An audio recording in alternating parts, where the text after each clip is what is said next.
बिस्मिल्लाहिर्रहमानिर्रहीम। अस्सलामुअलैकुम। जमुना पार की रसोई में आपका स्वागत है। आज हम बनाने वाले हैं मटन के शामी कबाब। तो इसमें मेहनत बिल्कुल भी नहीं होगी, ना तो हम इसको सिल पे पीसेंगे ना ही मिक्सी में पीसेंगे। हम बिना पीसे ही इसको बनाएंगे और ये बेहतरीन से हमारे रेशा कबाब बनेंगे। इसका रेशा इतना बेहतरीन होगा, आपको मेहनत बिल्कुल नहीं करनी पड़ेगी। ऊपर से ये क्रिस्पी होंगे, अंदर से ये एकदम रेशेदार होंगे। ये देखिए कितना इसमें रेशा है। तो आप इसको इस तरीके से ज़रूर ट्राई करके देखना। ये रेसिपी बहुत ज़्यादा अच्छी है, बहुत आसान है। जिन लोगों की टेंशन है कि कबाब पीसने पड़ेंगे, वो टेंशन आज ख़त्म करने वाले हैं हम।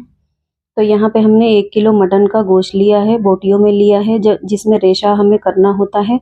तो वो हम बोटियों का ही गोश्त लेते हैं, मतलब रेशा कबाब में बोटियों का ही गोश्त जाता है।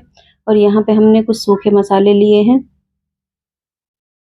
तो ये हमने 15 से 16 सूखी लाल मिर्च लिए हैं। 2 चम्मच हमने साबुत धनिया लिया है। 1 बड़ी इलायची, आधा चम्मच हमने ये काली मिर्ची ली है। और ये आधी जावित्री का फूल लिया है, ज़्यादा नहीं लेना। और 4 हमने ये लौंग ली हैं और 1 चम्मच ज़ीरा। तो ये हम सूखा ही पीसेंगे, इसको हम दरदरा सा पीस लेते हैं। यहाँ देखें, इस तरीके से हमने इसको दरदरा सा पीस लिया है। और यहाँ पे हम रखते हैं कुकर। इसके अंदर हम सारा मटन डाल देते हैं। आप इसको चिकन में भी इसी तरीके से बना सकते हैं और बीफ में भी इसी तरीके से आप इसको बना सकते हैं। बस चिकन में इसकी टाइमिंग थोड़ी सी कम होगी और यहाँ इसकी टाइमिंग हमारी ज़्यादा होगी। तो ये सारा गोश्त हमने कुकर में डाल दिया है। इसी में हम सारे ये पिसे हुए ही मसाले डाल देते हैं। इसी में हम कुछ और मसाले डालेंगे। तो यहाँ पे हमने ये लहसुन की पूरी 1 पुट्ठी ली थी और 1 चम्मच ये लाल मिर्च है, आधी चम्मच हल्दी है, 1.5 चम्मच हमने नमक लिया है और 1 मीडियम साइज़ की प्याज है। प्याज और लहसुन ऐसे ही सॉफ्ट हो जाएगा पकने में ही, इसको पीसने की ज़रूरत नहीं है। तो बस इसमें हम डालते हैं पानी और दाल। तो यहाँ पे हमने चने की दाल ली है, ये हमने आधा घंटा पहले भिगो दी थी। तो बस ये सारी दाल हम कुकर के अंदर डाल देते हैं। कभी भी आप रेशा कबाब बनाएं, अगर आप चिकन में बनाएं तो दाल ज़्यादा टाइम के लिए भिगोई जाएगी। और वैसे आप अगर मटन में या बीफ में बनाएं तो आपको 15 से 20 मिनट या आधा घंटा इसको भिगो के रखना होता है।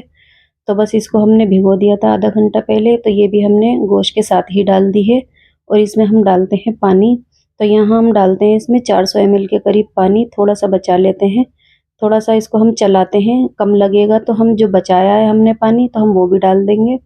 बाकी 400 ml पानी इसमें एकदम परफेक्ट रहेगा। तो हमने थोड़ा सा इसमें से बचा लिया था। यहाँ मुझे थोड़ा सा पानी कम लग रहा है क्योंकि जब चला के देखा है, गोश्त से पानी हमेशा नीचे होना चाहिए कबाबों के लिए, गोश्त से ऊपर या लेवल में नहीं होना चाहिए। कम पानी में स्लो आंच पे रखेंगे।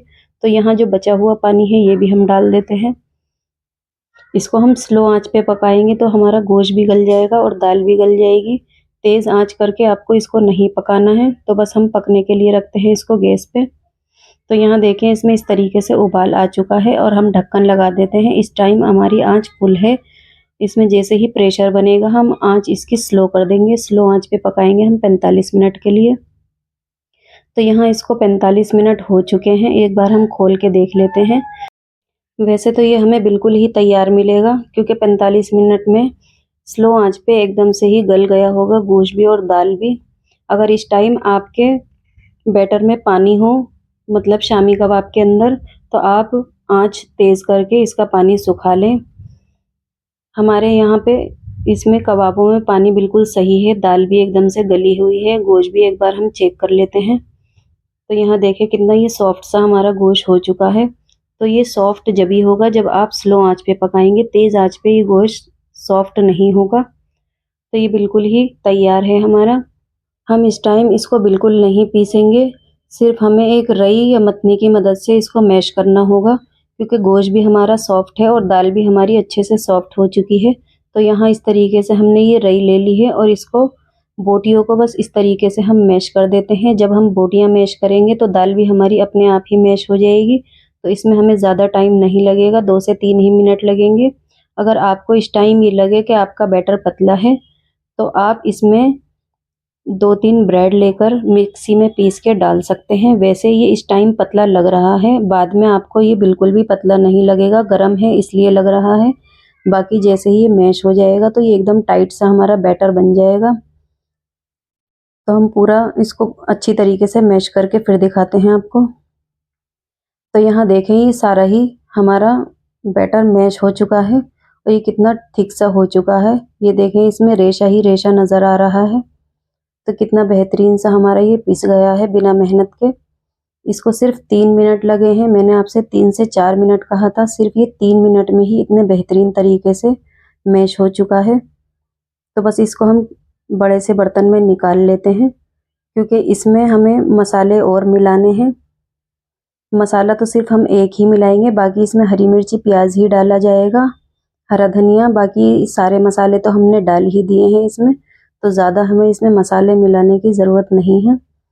तो बस इसको हम निकाल लेते हैं किसी दूसरे बर्तन के अंदर। वैसे अगर आपको लगे कोई भी बोटी नज़र आए तो आप इस तरीके से ही इसको मैश कर दें, बस हमारा ये तैयार है। तो यहाँ हमने इस तरीके से ये तसले में निकाल लिया है बैटर। ये देखें कितना थिक सा हो चुका है। बाकी हमने सिर्फ वही बैटर है ये हमारा। और ये देखें कुकर भी हमारा एकदम साफ़ है, इसमें बिल्कुल ना जला है और ना ही इसमें पानी ज़्यादा हुआ है, ये एकदम सही है 400 ml पानी। तो यहाँ पे हम इसमें डालते हैं हरी मिर्ची और हरा धनिया। जितना ही ये सूखेगा, जितनी ही हवा लगेगी, उतना ही टाइट सा बैटर होता जाएगा। तो यहाँ पे हमने 3 मीडियम साइज़ की प्याज ग्रेट कर ली थी और इसका पानी हमने निचोड़ लिया है। तो ये बिल्कुल एकदम सूखी सी है, आपको भी इसी तरीके से निचोड़ना है। 50 ग्राम हरा धनिया, 4 से 5 हरी मिर्चें और 2 चम्मच साबुत धनिया हमने इस तरीके से दरदरा कर लिया है। इसकी खुशबू इसमें बहुत अच्छी आती है, फ्लेवर बहुत अच्छा होता है खाने में। जब आपके मुंह में कबाब का बाइट जाएगा तो वो बहुत ज़्यादा टेस्टी लगेगा। जो साबुत धनिया का जो टेस्ट आता है, पहले हमने पिसा हुआ डाला था, यहाँ हम डाल रहे हैं ये कुटा हुआ। और यहाँ पे हम डालेंगे 1 अंडा। तो इससे हमारे कबाब अंदर से एकदम सॉफ्ट, ऊपर से क्रिस्पी होंगे और जो कबाब सेकने में जो टूटते हैं वो चीज़ नहीं होगी।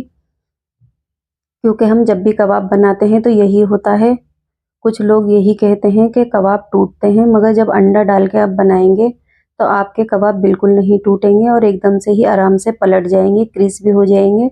वैसे तो कुछ लोग ऊपर से भी अंडा लगा के बनाते हैं, मगर ऊपर से ज़्यादा आप इसमें अंदर अंडा डालें और फिर शामी कबाब बनाएं तो आपके शामी कबाब बहुत बेहतरीन से बनेंगे। तो बस इसको अच्छे से हम मिक्स कर लेते हैं, हरा धनिया हरी मिर्चें, ताकि ये सब में हो जाए। तो यहाँ इस तरीके से हमने हाथों पे तेल लगा लिया है, थोड़ा सा हम बैटर लेते हैं और इस तरीके से कबाबों की शेप में हम इसको बना लेते हैं। तो ये देखें हमारे ये बेहतरीन से इस तरीके से कबाब तैयार हैं। तो बस इसी तरीके से हम और भी बना लेते हैं। तो ये इस टाइम हमारा बैटर एकदम सही है, सॉफ्ट सा है, बनाने में कोई भी दिक्कत नहीं हो रही है इसको। तो बस दूसरा भी हम इसी तरीके से बना लेते हैं। वैसे तो आप पानी का हाथ लगा के भी इसको बना सकते हैं, मगर उसमें थोड़ा सा ये चिपकेगा। तेल का हाथ लगाने से ये बिल्कुल चिपकेगा नहीं। ये देखिए कितना बेहतरीन सा हमारा कबाब बन चुका है। तो बस इसी तरीके से हम सारे कबाब बना के तैयार कर लेते हैं, फिर दिखाते हैं आपको। तो यहाँ देखें हमारे सारे कबाब बन के तैयार हो चुके हैं। तो बस इसको हम फ्राई करते हैं, तेल हम गरम पे रखते हैं। तो यहाँ हमने एक पैन रख दिया है और इसमें हमने सरसों का तेल अच्छे से गरम कर लिया है। कभी भी आप फ्राई करें जब कबाब, तो आंच आपकी मीडियम होनी चाहिए। तेल गरम होने के बाद मीडियम आंच पे एक तरफ से कबाब को सीखने में 3 से 4 मिनट लगते हैं। तो आंच आपको थोड़ी स्लो ही रखनी होती है, क्योंकि जब भी तेज़ आंच पे आप कबाब फ्राई करेंगे तो आपके कबाब जल जाएंगे। तो आंच इस टाइम मीडियम होनी चाहिए और 3 से 4 मिनट एक तरफ से पकाएंगे और उससे पहले हम इसको बिल्कुल भी नहीं छेड़ेंगे, नहीं तो ये टूट जाएंगे। तो यहाँ देखें इसको 3 मिनट हो चुके हैं, तो एक हम पलट के देखते हैं। तो ये देखें बेहतरीन सा इस पे कलर आ चुका है और ये बड़े ही आराम से सारे ही कबाब पलट जाएंगे। अंडा डालने से ये ऊपर से क्रिस्पी हो जाते हैं और अंदर से एकदम से सॉफ्ट हो जाते हैं। तो आप इसको इस तरीके से ज़रूर ट्राई करके देखना। ये देखें कितनी आराम से ये कबाब हमारे पलटे जा रहे हैं, ना इसमें दाल ज़्यादा है। तो बस इस तरीके से आप इसको ज़रूर ट्राई करके देखना। तो बस इसको भी हम 3 से 4 मिनट के लिए सेकते हैं एक तरफ से। और तो यहाँ देखें ये सारे कबाब हमारे सिक चुके हैं अच्छी तरीके से। हम एक बार नीचे से भी चेक कर लेते हैं। तो ये देखें हमारे नीचे से भी ये कबाब अच्छे से सिक चुके हैं। बस इनको हम निकाल लेते हैं प्लेट के अंदर। शामी कबाबों में अक्सर यही होता है, दाल ज़्यादा हो जाती है, ये पानी ज़्यादा हो जाता है। तो आपको शामी कबाब में कम से कम पानी रख के और स्लो आंच पे उसको पकाना होता है, ना तो आपकी कबाबों में पानी होगा, बेहतरीन से आपके कबाब बनेंगे। तो बस सारे कबाब ही हमने इस तरीके से निकाल लिए हैं प्लेट के अंदर। जो बाकी के हैं हम वो भी फ्राई कर लेते हैं। तो यहाँ पे हमारे जो बाकी के थे हमने वो भी ये फ्राई कर लिए हैं। बस हम डिश आउट करते हैं, दिखाते हैं आपको। तो यहाँ पे हमारे ये बेहतरीन से शामी कबाब बन के तैयार हो चुके हैं। ये ऊपर से एकदम क्रिस्पी है, अंदर से एकदम सॉफ्ट है। ये आप इस तरीके से इसको ज़रूर ट्राई करके देखना। मैं आपको एक चेक भी करा देती हूँ ये। तो ये देखें अंदर से इसका कितना बेहतरीन सा रेशा है। तो आप इसको ज़रूर ट्राई करके देखना।